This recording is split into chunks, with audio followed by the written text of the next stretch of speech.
നല്ല രുചിയുള്ള lemon rice തയ്യാറാക്കി നോക്കിയാലോ. അതിനുവേണ്ടി ചൂടായിരിക്കുന്ന പാനിലേക്ക് എണ്ണ ഒഴിച്ച് കടുക് പൊട്ടിക്കുന്നുണ്ട്. ഇനി ഇതിലേക്ക് കടലപ്പരിപ്പും ഉഴുന്നുപരിപ്പും ചേർത്ത് കൊടുക്കുന്നുണ്ട്. അതേപോലെ ഒരു വറ്റൽമുളക് ആഡ് ചെയ്ത് കൊടുക്കാം. ഇനി ചെറുതായിട്ട് കട്ട് ചെയ്ത് വെച്ചിരിക്കുന്ന ഇഞ്ചിയും പച്ചമുളകും ചേർത്ത് കൊടുക്കുന്നുണ്ട്.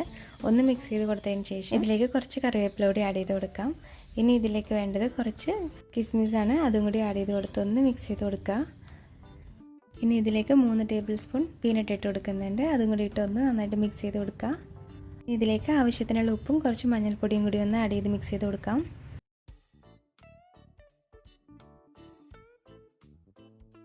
അതേപോലെ 2 പിഞ്ച് കായപ്പൊടിയും കൂടി ഒന്ന് ചേർത്ത് കൊടുത്ത് മിക്സ് ചെയ്ത് കൊടുക്കാം. ഇനി ഇതിലേക്ക് മെയിൻ ഇൻഗ്രീഡിയൻ്റ് ആയിട്ടുള്ള ലെമൺ കൂടി ഒന്ന് ആഡ് ചെയ്ത് കൊടുത്ത് മിക്സ് ചെയ്ത് കൊടുക്കാം. ഇനി ഇതിലേക്ക് ആവശ്യത്തിനുള്ള ചോറും കൂടി ഇട്ട് ഒന്ന് നന്നായിട്ട് മിക്സ് ചെയ്തെടുക്കുക. ചോറ് ഒരുപാട് വെന്ത് പോകാൻ പാടില്ല. നല്ല ടേസ്റ്റി ആയിട്ടുള്ള ലഞ്ച് ബോക്സ് റെസിപ്പിയാണ്. എല്ലാവരും ട്രൈ ചെയ്ത് നോക്കുക.